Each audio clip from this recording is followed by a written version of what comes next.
decidi fazer essa gravação para falar um pouco da temática da aula de hoje, né? Em que a gente vai discutir um pouco sobre essa relação entre ciências e crianças, pensando que de um lado a gente talvez teria essas crianças de uma maneira mais do ponto de vista do senso comum, como seres muito concretos, né? Que não lidam tão bem assim com o conhecimento abstrato, e num outro lado, né, de uma outra extremidade, a gente teria então esse conhecimento abstrato, altamente verbalizado, que não dialoga com o cotidiano então das crianças. Então, como pensar esse ensino de ciências para as crianças e para as crianças pequenas? É um pouco sobre isso que o artigo que eu indiquei para a leitura de hoje ele vai falar, né? Ele vai trazer um pouco dessa reflexão. Então, é um artigo super interessante que eu recomendo que vocês leiam, marquem os pontos importantes e que a gente vai retomar essa discussão quando a gente voltar aos nossos encontros presenciais nas quartas-feiras lá no NEC, tá? Hoje, então, eu vou falar um pouquinho sobre o currículo de ciência na educação infantil nos anos iniciais, para que a gente possa pensar o porquê de ensinar ciências na educação infantil, né? Se a gente considera que a ciência, ela diferencia-se como uma outra cultura, com seus modos peculiares de pensar e de propor explicações, a gente poderia então pensar que a educação em ciência seria um direito de acesso a um modo de pensar diferente daquele que a gente constrói no nosso cotidiano. Ou seja, se a gente considera a ciência como uma outra cultura, né, e como produto dessa cultura o conhecimento científico, né, isso seria um direito da criança, então, ter acesso a esse modo cultural distinto de interpretar e interferir no mundo, né? Então é diferente, por exemplo, quando a gente vê a relação que a comunidade científica tem com essa pandemia do Covid-19, por exemplo. A forma como que a comunidade científica interage com essa pandemia é totalmente diferente do que, por exemplo, uma comunidade de comerciantes, né? A forma como que essas duas comunidades olham para o mesmo fenômeno são totalmente diferentes e diz muito respeito do lugar em que elas estão, né, no mundo e da forma como que elas interferem no mundo, né? Então, a comunidade científica ela produz toda uma forma de refletir, de pensar e de comunicar sobre os fenômenos que acontecem no nosso dia a dia.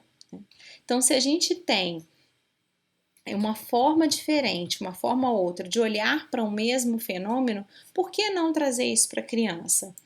Uma outra questão também é que a gente sempre dialoga hoje, né, no sentido de entender como um direito da criança o brincar, o indagar, o explorar o que acontece ao seu redor. Ora, se a gente então acredita que brincar, indagar e explorar são direitos da criança, por que não ter acesso ao aprendizado em ciências como um direito assegurado à criança também, como um direito, né, dela poder brincar de maneira consciente, porque ela tem acesso a esse conhecimento, a ela indagar de maneira consciente, porque ela tem acesso a esse conhecimento científico, e ela explorar outros fenômenos, outros acontecimentos, justamente porque ela tem acesso ao conhecimento científico, né? Aos fatos da ciência, né? É interessante a gente retomar então alguns pensadores como Vygotsky e Bakhtin, né? Vygotsky como alguém da psicologia, né? E o Bakhtin como alguém da filosofia da linguagem, onde o primeiro diz que é na interação social que nós humanos construímos significados para o mundo, e o segundo vai dizer que o outro está sempre presente nessa relação conosco, né? Como ser vivo e falante. Ou seja, quando a gente pensa nesse binômio, né? Interação social e a linguagem, né? Isso é altamente importante e essencial para a gente produzir e compartilhar sentidos, né?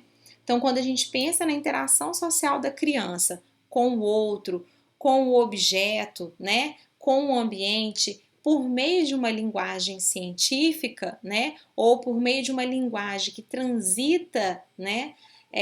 que dialoga com o conhecimento científico, isso promove nessas crianças, então, a produção e o compartilhamento de sentidos outros, muito mais amplos, que permitem que ela veja e interaja com esse conhecimento de maneira diferente. Dessa maneira, então, a gente pode dizer que a abordagem das ciências na educação infantil busca propiciar à criança, né, o encantamento com o mundo, a compartilhar socialmente um modo singular de compreender e explicar o que acontece e também o que nos acontece. Ou seja, é a criança olhar para esse mundo com os olhos, né, com as lentes da ciência. É ela olhar ao seu redor e simplesmente não fazer uma breve descrição, mas ela olhar para esse mundo e compreender esse mundo de outras perspectivas ou com outras relações. E isso está presente nas diretrizes curriculares nacionais para a educação infantil, que são as DCNEs, né? Então isso é super interessante e super legal da gente parar para pensar também. Além disso, a gente também deve pensar quem que são as crianças da educação infantil, né? Como que a gente vê atualmente as crianças, né? A infância, né? Será que a gente poderia dizer que a infância de uma criança que nasce no campo é igual à infância de uma criança que vive num assentamento rural? Uma criança que vive numa cidade grande, numa região de fronteira, à beira de um grande rio, numa comunidade quilombola, no condomínio fechado, por exemplo? Então a gente sabe que em cada local a gente vai ter uma perspectiva de infância muito diferenciada. E até mesmo crianças que nascem e que vivem, né?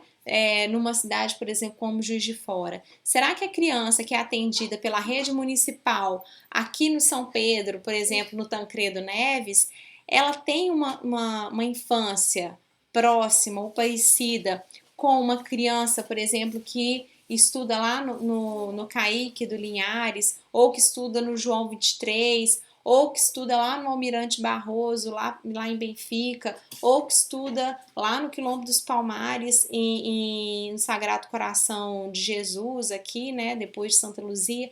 Então é interessante a gente parar para pensar que a gente convive enquanto professor com uma diversidade de vida dessas crianças muito grande, né, muito ampla, né? E como que isso, né, vai interferir nesse projeto de educação infantil que a gente promove nas escolas, né? Então, a gente tem que pensar que criança gosta de brincar, explorar, né? Gosta de interagir com o meio.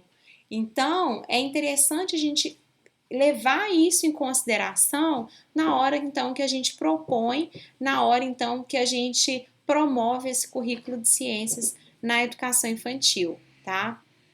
Além disso, a gente deve levar em consideração a ludicidade que vai estar presente na educação em ciências para a criança. Essa ludicidade, ela não tem por objetivo seduzir essas crianças para elas aprenderem conceitos, né, de que elas vão precisar no futuro, né? Brincar, sorrir, conversar, isso já está presente nos momentos da vida da criança. Então a gente insere isso na educação em ciências, não é para motivá-las, porque isso já é próprio delas, né?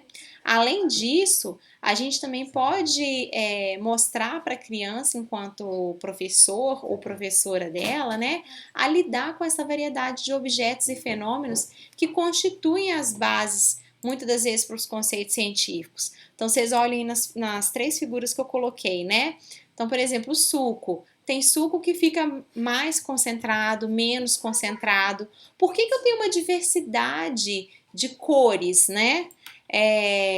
Tanto nos sucos quanto nas tintas. Da onde que vem essa diversidade de cores? Por que uma coisa é um pouco mais grossinha e a outra é mais rala? Esse ser grossinho e ser mais ralo, isso é noção de concentração. Quando a criança ganha, né, uma caixa de lápis de cor no início do ano, ela vê que os lápis estão todos organizados por cor, né? Então existe uma organização. Os potinhos de mantimento lá que ela tem na casa dela, né, que os pais têm em casa, não é aleatório. Você não compra um pote de café e põe no maior pote, né? Geralmente você põe no pote menor e no maior pote você põe o que? Arroz ou açúcar, né? Porque é o que vem em sacos maiores e aquilo que é consumido em maior quantidade também nas casas. Então existe um porquê dessas coisas acontecerem e estarem organizadas. E isso são os mesmos princípios que a gente utiliza no ensino de ciências, né? Além disso, quando a gente pensa, né, na criança lá na educação infantil, ela naturalmente apresenta essa visão mágica do mundo, né? Então, quando a gente vai fazer algumas atividades de ciências na sala de aula, ela vai falar: "Oh, nossa, tia sumiu, desapareceu, tia é mágica, né?" Porque é a primeira impressão que ela tem mesmo sobre alguns fenômenos, né? Então, o nosso papel enquanto educadores seria orientar a criança, então, a observar, a agir, a comunicar sobre esses objetos e outros que sejam de interesse da ciência e reconhecer também os seres vivos, a sua diversidade, os modos de viver, conhecer as causas desses fenômenos naturais, né? Ou seja, mostrar para a criança o seguinte: vamos investigar o que está acontecendo? Será que foi mágica mesmo? Ou será que tem uma explicação para isso? Será que isso que a gente está vendo acontecer aqui aconteceria se a gente estivesse em outros contextos, né, de uma outra maneira? Então, o ensino direto de conceitos nessa fase não é o objeto da educação em ciência para crianças pequenas, né? Mas sim promover nelas o gosto, o interesse, a curiosidade para querer compreender os fenômenos e pedir para ela, né, comunicar e registrar aquilo que ela está vendo, aquilo que ela está compreendendo, aquilo que ela está entendendo, que explicaria aquilo que ela está observando. E isso pode ser por meio de desenhos, isso pode se dar por meio de um teatrinho, né? Isso pode se dar por meio de um relato oral. Então, tudo isso é forma de comunicação, né? Tudo de maneira muito espontânea, porque o fundamental é que a criança nessa fase aprenda sempre brincando, tá? Além disso, quando a gente pensa então nas ciências nos anos iniciais, também não é o olhar da especialização que vai predominar, né? Ou de um ensino disciplinar que tenderia então a um ensino altamente biologizado ou com uma perspectiva muito higienista, né? Baseado naquela ideia de higiene, saúde, né? De corpo humano. É isso também, tá? Mas sim a gente parar para pensar num tratamento integrado que envolva, né, a história da humanidade, a geografia, as linguagens e seus códigos, né? Que então a ideia é possibilitar à criança que ela faça uma descrição e uma explicação agora um pouco mais sistematizada, né? Do mundo que a gente vive. E essa sistematização já é a sistematização natural que a gente esperaria nessa relação escolarizada dos anos iniciais, tá bom? Além disso, um ponto que eu digo que é sempre um ponto importante, mas assim, um ponto decisivo e prazeroso da gente falar de aulas de ciências nos anos iniciais é que muitas das vezes essas aulas são concorridas, elas são aulas que os alunos se sentem muito motivados a participar, eles se sentem assim muito alegres, felizes, porque são aulas que possibilitam eles a explorar a curiosidade natural que eles têm por meio das situações desafiadoras que nós, professores, podemos colocar para eles, né? E é interessante que essas situações desafiadoras muitas das vezes vêm satisfazer, né, as curiosidades das crianças. Então, pensar em ciências nos anos iniciais é pensar as ciências como uma área que abrange conhecimentos construídos disciplinarmente pela física, química, biologia, astronomia e geologia. Ou seja, não é biologia que eu estou ensinando nos anos iniciais ou um conhecimento da química que eu estou ensinando nos anos iniciais, mas eu estou explorando os fenômenos naturais, né? E pensando que alguns fenômenos sociais também vão estar ali, então é por isso que eu gosto de dizer que não são ciências naturais, mas ciências da natureza, e o social é da natureza humana, né? Então é interessante a gente fazer essa reflexão também. tá bom? Fica a dica aí para vocês pensarem hoje à noite, na hora que vocês colocarem a cabeça no travesseiro, tá ok? Então, o importante seria a gente saber selecionar ideias que sejam acessíveis aos sujeitos no início do processo de aprendizagem de ciências e, ao mesmo tempo, que essas ideias sejam básicas e estruturadoras do pensamento científico, né? Então, a gente tem que pensar que a acessibilidade às crianças não significa uma simplificação ou redução do pensamento, ou seja, trazer um conhecimento meio café com leite. Não é isso que a gente está falando aqui, né? Mas, de modo assistido e com a ajuda dos pares, da professora, dos familiares e outros, a criança conseguir compreender e explicar, ainda que seja de um modo menos relacional e controvertido, ou seja, não é trazer um conhecimento e falar, ah, ela não dá conta da abstração, então pode ser qualquer coisa. Não é isso. É trazer o conhecimento, trazer a exploração do fenômeno e permitir com que a criança expresse a compreensão daquele conhecimento de acordo com o grau de maturidade que ela desenvolveu até aquele momento. Então, vai ter algumas crianças que vão trazer essa expressão do conhecimento de maneira mais sistematizada, né, mais articulada, e tendendo cada vez mais ao conhecimento científico em si, e outras não, tá? Então é por isso que é importante a gente parar para pensar quais seriam essas ideias estruturadoras das ciências, né, que a gente poderia explorar em sala de aula, né? Para a gente se afastar daquele currículo em que eu tenho que dar conceito, e se aproximar de um currículo em que eu explore essas ideias estruturadoras, né, e que elas sejam, né, abordadas recursivamente ao longo do processo de escolarização e cada vez mais sendo ampliadas, tá ok? Então, gente, eu vou deixar para vocês aqui 2 links, tá? Um é o da Base Nacional Comum Curricular, que vai trazer então o currículo para os anos iniciais e o currículo também, as orientações também para a educação infantil, sendo que esse currículo prescrito de ciências para os anos iniciais ele é mais sistematizado e para a educação infantil ele não é tão sistematizado assim, tá?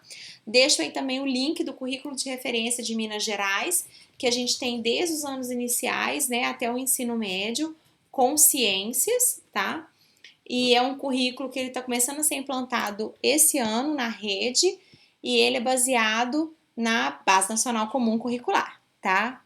Não deixei o link aqui do currículo da PJF, apesar da gente discutir, a gente vai discutir ele na próxima aula, mas é um currículo que está sofrendo alteração justamente para se alinhar à Base Nacional Comum Curricular, tá ok? Então, para essa semana, a tarefa é ler o texto, marcar os pontos principais, terminar de ver essa apresentação, também marcar os pontos principais e na semana que vem eu vou passar para vocês um estudo dirigido desse currículo de ciências da PJF, tá ok? De modo geral, gente, eu gostaria de pedir vocês para que vocês se cuidem, tá? Não fiquem com tanta preocupação assim, né? Que tudo vai dar certo, isso vai passar, a gente vai voltar a ter as nossas aulas com as nossas práticas nas quartas-feiras e pedir desculpa se teve algum barulho de fundo, é porque a minha menina não está na escola, né? Então ela tá comigo aqui enquanto eu faço a gravação, tá ok? Um abraço a todas e a todos, se cuidem!